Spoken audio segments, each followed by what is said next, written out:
Chapter 5.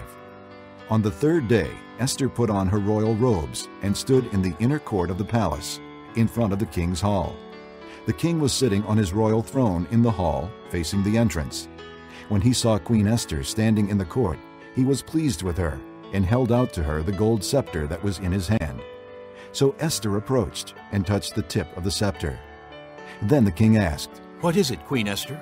What is your request? Even up to half the kingdom it will be given you." "If it pleases the king," replied Esther, "let the king, together with Heman, come today to a banquet I have prepared for him." "Bring Heman at once," the king said, "so that we may do what Esther asks."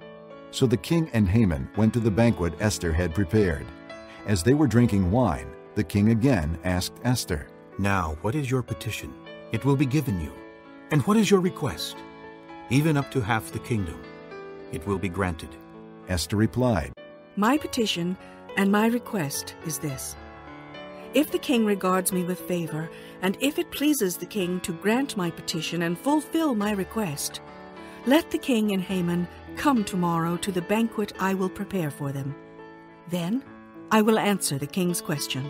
Heman went out that day happy and in high spirits.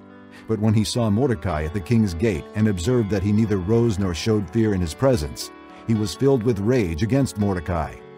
Nevertheless, Heman restrained himself and went home. Calling together his friends and Zeresh his wife, Heman boasted to them about his vast wealth, his many sons, and all the ways the king had honored him and how he had elevated him above the other nobles and officials. "And that's not all," Heman added. "I'm the only person Queen Esther invited to accompany the king to the banquet she gave, and she has invited me along with the king tomorrow. But all this gives me no satisfaction, as long as I see that Jew Mordecai sitting at the king's gate."